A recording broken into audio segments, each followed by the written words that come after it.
समबुद्धि युक्त निष्काम कर्मयोगी इसी लोक में पाप और पुण्य दोनों से मुक्त हो जाता है। पाप और पुण्य की लौकिक अवधारणा बस एक साधारण भौतिक, सांसारिक, सामाजिक सामंजस्य और व्यवस्था बनाए रखने के लिए है। उनका संबंध ज़्यादा नैतिकता से है, आध्यात्मिकता से कम। पाप पुण्य वास्तव में उनके लिए है जिनके पास प्रेम की दृष्टि नहीं, जिनको पता ही नहीं क्या करना है। उनको बताना पड़ता है कि फलाना काम पाप है, फलाना काम पुण्य है।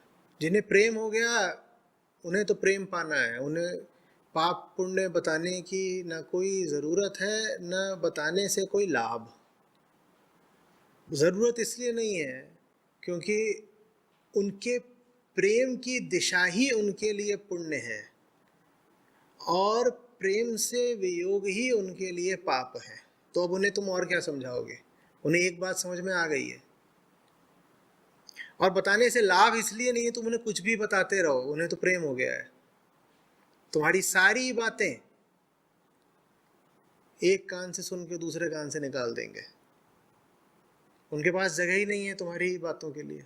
तो अध्यात्म में वास्तव में इसीलिए पाप पुण्य के लिए कोई विशेष जगह होती नहीं है। पाप पुण्य, कर्तव्य, मर्यादा,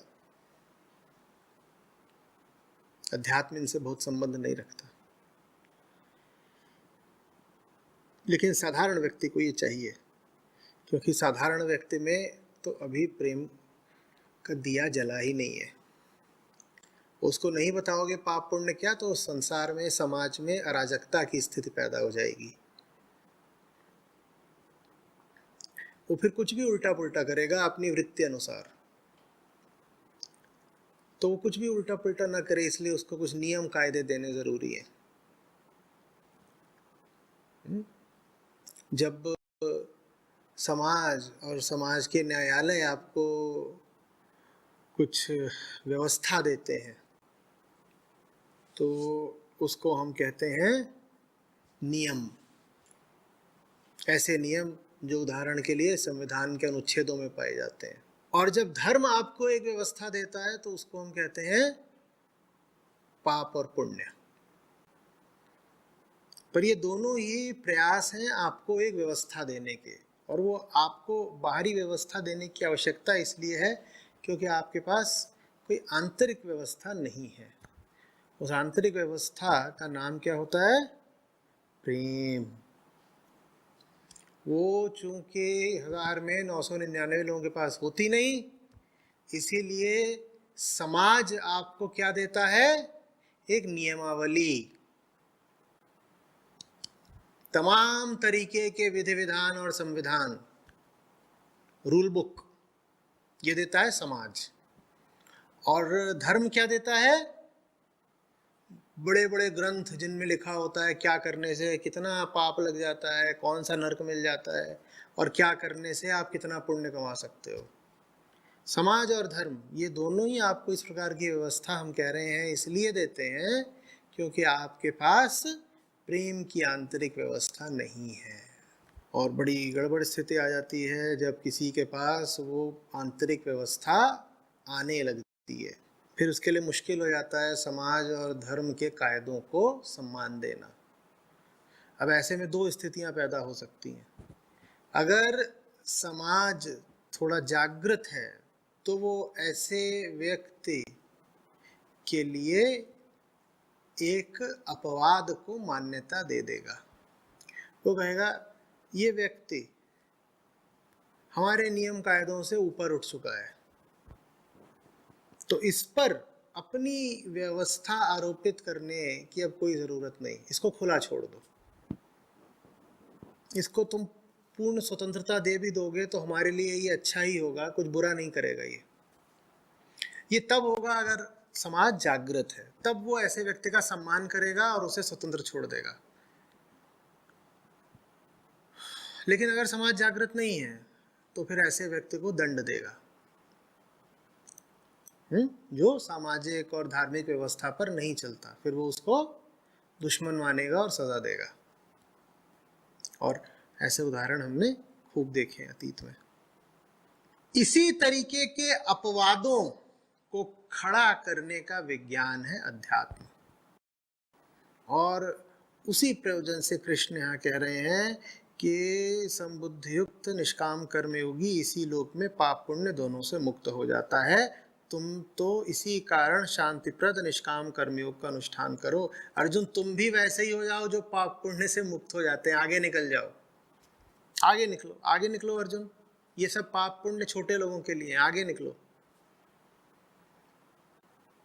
अब कोई कृष्ण अर्जुन को बताए कि तुम आगे निकलो तो ठीक है कि पाप पुण्य छोड़ दो, पर कोई शकुनी अगर दुर्योधन को बता दे कि तुम पाप पुण्य छोड़ दो और बेईमानी से ही राज्य हड़प लो, तो गड़बड़ हो जाती है। इसलिए आप समझ रहे होंगे कि क्यों जो सामाजिक और न्यायिक प्रक्रिया है नियमों की, धर्म की, पाप पुण्य की, वो आवश्यक है। क्योंकि कृष्ण तो कभी कभार आते हैं सामने, शकुनी तो यत्र तत्र सर्वत्र हैं, और वो तुरंत बोलना शुरू कर देंगे कि पाप पुण्य का कोई मतलब नहीं, हम तो मुक्त पुरुष हैं, हम तो अपनी आत्मा के अनुसार चलेंगे, पाप पुण्य के कहे पर नहीं चलेंगे। समझ में आ रही बात? इसलिए बहुत अंतर है जब कृष्ण अर्जुन से कहते हैं कि भीष्म वध के लिए शिखंडी का उपयोग होगा, या द्रोण वध के लिए अश्वत्थामा के नाम का उपयोग होगा, तब वो बिल्कुल एक बात होती है। और जब शकुनी अपनी चालें चलता है तो बिल्कुल दूसरी बात होती है। पाप और पुण्य से अलग हैं दोनों, कृष्ण भी और शकुनी भी, लेकिन कृष्ण की बातें पाप पुण्य से ऊपर हैं और शकुनी की बातें पाप पुण्य से भी नीचे की हैं। पाप और पुण्य में कम से कम एक अनुशासन है, पाप पुण्य की व्यवस्था को सम्मान देने में एक आंतरिक अनुशासन है। मन से कहा जा रहा है कि तुम आत्मा के कहे पर तो चलते नहीं, तो चलो अब तुम ये जो नियमावली है इसके अनुसार चलो। तो मन कम से कम किसी का कहा तो मान रहा है ना। किसका कहा मान रहा है? एक नियमावली का कहा मान रहा है। और पाप पुण्य से जब आप नीचे गिर जाते हैं तब मन किसी का कहा नहीं मानता। तब मन किसका कहा मान रहा है? तब मन कहा मान रहा है वृत्तियों का। तो पाप पुण्य का उल्लंघन शकुनी भी करता है, पर वो मन को धर्म के अनुशासन से हटा करके वृत्तियों का अनुगामी बना देता है। और पाप पुण्य की बात का अतिक्रमण कृष्ण भी करते हैं, पर वो सामाजिक अनुशासन से उठा करके मन को आत्मा का अनुगामी बना देते हैं। इन दोनों में इतना अंतर है। शकुनी मन को किसका अनुगामी बना देता है? वृत्तियों का। और कृष्ण मन को किसका अनुगामी बना देते हैं? आत्मा का। और दोनों ही में समानता क्या दिखती है कि पाप पुण्य पर दोनों ही नहीं चल रहे।